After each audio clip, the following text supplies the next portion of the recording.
હવે સમાચારોમાં આગળ વાત કરીએ આપણે સુરતની તો સુરત શહેરના ઢિંડોલી વિસ્તારમાં જે એક સમગ્ર ઘટના બની હતી તે ઘટનામાં હવે ચોંકાવનારો ખુલાસો થયો છે।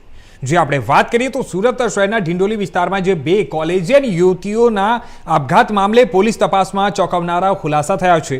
4 દિવસ પહેલા રોશની શરદ શિરસાટ અને જ્યોત્સના ચૌધરી નામની બે યુવતીઓએ આપઘાત કર્યો હતો। પોલીસની પ્રાથમિક તપાસ દરમિયાન બંને યુવતીઓના મોબાઈલમાંથી મહત્વના ડિજિટલ પુરાવા પણ મળી આવ્યા છે।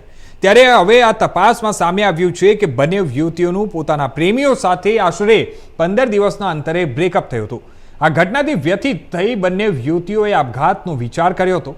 તપાસ દરમિયાન જાણવા મળ્યું છે કે બંને યુવતીઓએ આપઘાત કેવી રીતે કરવી તે અંગે માહિતી મેળવવા માટે એઆઈ ટૂલ ChatGPTનો ઉપયોગ કરી સર્ચ કર્યું હતું। તેમણે એનેસ્થેસિયાના ઓવરડોઝથી મૃત્યુ કેવી રીતે થઈ શકે અને કેટલી માત્રામાં દવા લેવાથી જોખમ ઊભું થઈ શકે તેની માહિતી પણ શોધી હતી। પોલીસના જણાવ્યા મુજબ મળેલા ડિજિટલ પુરાવાના આધારે બંને યુવતીઓએ ઇન્જેક્શન લઈ આપઘાત કર્યો હોવાની આશંકા વ્યક્ત કરવામાં આવી રહી છે। આ સમગ્ર મામલે પોલીસ વધુ તપાસ કરી રહી છે અને આ ઘટના સામે આવતા જ સોશિયલ મીડિયા પર પણ ભારે ચર્ચાઓ શરૂ થઈ છે। ઇલોન મસ્કે પણ પોતાના પ્લેટફોર્મ એક્સ ઉપર આ સમાચાર પર પ્રતિક્રિયા આપતા લખ્યું છે કે આ આઘાતજનક અથવા તો ભયાનક ઘટના છે અને આ ઘટનાએ એઆઈ ટેકનોલોજીનો ઉપયોગ અને યુવાનોમાં માનસિક આરોગ્ય અંગે ફરી એકવાર ગંભીર ચર્ચાઓ જગાવી છે। આ જે તાજેતરની ઘટના બની છે કે જેમાં બે યંગ વિદ્યાર્થિનીઓના અપમૃત્યુ થયા છે અને એમણે સાથે એનેસ્થેસિયાનું ઓવરડોઝ ઇન્જેક્શન લઈને આત્મહત્યા કરી, તો બહુ કરુણ ઘટના છે અને એમના પેરેન્ટ્સ અને જે સ્વજનો હશે એ લોકોની માનસિક સ્થિતિની આપણે કલ્પના કરી શકીએ છીએ કે બે જુવાન છોકરીઓ ઓચિંતો સાથે આવું પગલું ભરે, બહુ રેરલી આવું બનતું હોય છે। આપણે જોઈએ છીએ કે વર્ષો પહેલાં સિંગલ લોકો સુસાઇડ કરતા હતા। પહેલાં તો વૃદ્ધો જ કરતા, પછી યંગસ્ટર્સ કરવા માંડ્યા, પછી મહિલાઓ વધારે કરવા માંડી, પછી જુવાન છોકરાઓ કરતા થયા, પછી પારિવારિક સુસાઇડ, એક્સટેન્ડેડ સુસાઇડ જેને કહીએ છીએ, સમૂહ આત્મહત્યા થવા માંડી કે એક પુરુષ ને સ્ત્રી આત્મહત્યા કરે, સાથે બાળકોને પણ સાથે આત્મહત્યામાં જોતરી દે। તો આ બધા પછી હવેનો આ એક ટ્રેન્ડ કેવો થયો છે કે બે યુવાન છોકરીઓ એક સાથે સુસાઇડ કરે। અલબત્ત એ બંને એકબીજા સાથે બહુ જ ઇમોશનલી જોડાયેલી હતી, એવા એમના જે ચેટ મળ્યા છે એમાંથી એકબીજા સાથે બહુ ઇમોશનલી કનેક્ટેડ હતી એ લોકો બંને। પણ જે માહિતી આવી છે એ જો સાચી હોય તો તેઓ બંને બ્રેકઅપ પછીનો આ સુસાઇડ છે, એટલે કે માનસિક શોક અને આઘાતની સિચ્યુએશનમાં, અને કમનસીબે બંનેના જીવનમાં એક પ્રેમ પ્રસંગ નું તૂટવું થયું, એક સાથે નજીકના ગાળામાં તૂટવું થયું અને એ બંને પોતે વ્યથિત હતી, પીડિત હતી અને એ પીડામાં એમણે પોતાના જીવનને હોમી દીધું। આપણને નવાઈ એ લાગે છે કે આજની જનરેશન જે છે ઝી ને આલ્ફા, તો જેનઝી ને આલ્ફા તો હવે ઉલટું બહુ ઝડપથી મૂવ ઓન થઈ જાય છે।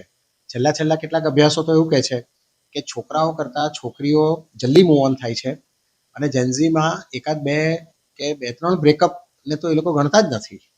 છોકરા છોકરીઓ આરામથી બ્રેકઅપ પાર્ટીઓ થતી હોય છે, તો લોકોને તો આ એટલું બધું સિરિયસ લાગતું જ નથી।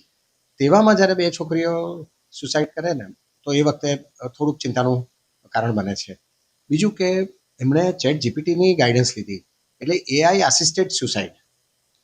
આપણે ત્યાં હજુ આ ડોક્યુમેન્ટ થયેલું કદાચ પહેલો કિસ્સો કે જેમાં આપણને આપણા સમાજમાં, આપણા કલ્ચરમાં એઆઈનો આસિસ્ટન્સ લઈને સુસાઇડ કર્યો। એમણે એઆઈને પૂછપરછ કરી છે, એઆઈ પાસે ગાઈડલાઇન્સ લીધી છે।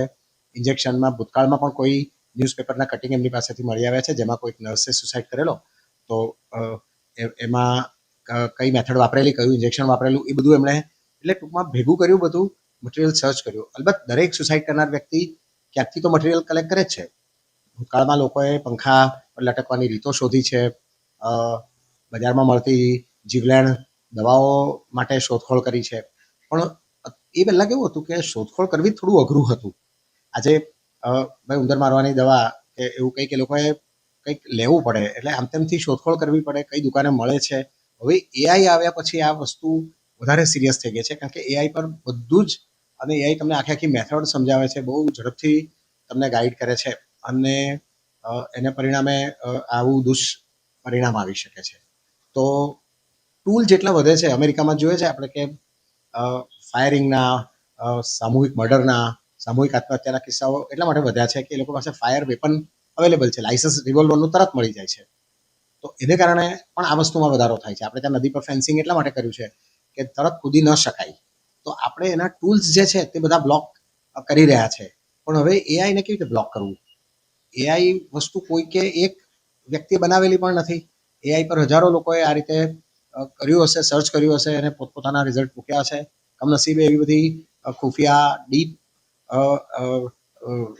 વેબસાઇટો એવી બધી છે કે જે લોકો આવું બધું મટીરિયલ મૂક્યા કરે છે અને કોઈક ને કોઈક રીતે કોરિયન ને બધી વેબસાઇટો છે કે જેમાં યંગસ્ટર્સને આ રીતે હતોત્સાહ માં નાખી દેવાય છે અને એ લોકોને આવું દુષ્પ્રેરિત પણ કરાય છે. આ વસ્તુ કોઈ ગેમના પરિણામે નથી, પણ એક જીવનનો આઘાતજનક પ્રસંગ. તો આપણને અઘરું હવે એ લાગવાનું છે, આવનાર પીરિયડ વધારે ખરાબ આવવાનો છે કે અઘરા પીરિયડ તો દરેકના જીવનમાં આવવાનો છે. આજે કઈ છોકરી છાતી ઠોકીને એવું કહી શકે કે મને એક પણ બ્રેકઅપ થયો જ નથી? એવું તો મોટે ભાગે 70% છોકરીઓને બ્રેકઅપ થયા છે અને અડધો છોકરીઓને એકથી વધારે વાર બ્રેકઅપ થયા છે. અને છોકરીઓ શું કામ, છોકરાઓને બી એનાથી વધારે બ્રેકઅપ થતા હોય છે. તો હવે બ્રેકઅપમાં જો લોકો આ રીતે એઆઈ પાસે સીધું જ જીવન હોમી દેવાનું જો એ લે તો આપણને આપણી બ્રેકેબિલિટી જે છે, આપણી ફ્રેજાઇલનેસ જે છે એની પર આપણને એક પ્રકારનો વ્યાજબી ડર ઊભો થાય છે. અમારા સાયકેટ્રીની પ્રેક્ટિસમાં પણ મોટેભાગના ડિપ્રેસ ને એન્સિયસ ને તકલીફવાળા લોકો પહેલાં ચેટ જીપીટીની સલાહ તો લઈને જ આવે છે. આજના યંગસ્ટર્સને તો એવી ટેવ પડી ગઈ છે કે આપણે આપણા મમ્મી પપ્પા સાથે વાત કરીએ, આપણા ભાઈને કે ફ્રેન્ડને ફોન કરીએ, એવી રીતે એ લોકો ફટ બધું એઆઈ પર લઈ લે છે. તો એઆઈની ડેન્જરસનેસ જે છે તે આપણે સમજવી પડશે. એઆઈ ટૂલની મર્યાદાઓ સમજવી પડશે અને એઆઈને વાપરવાની ટેકનિકલ રીતો તો ખરું જ, પણ એઆઈની જે ફિલોસોફી છે, એઆઈમાંથી કઈ વસ્તુ નહીં લેવાય એ શીખવાના દિવસો આવી ગયા છે.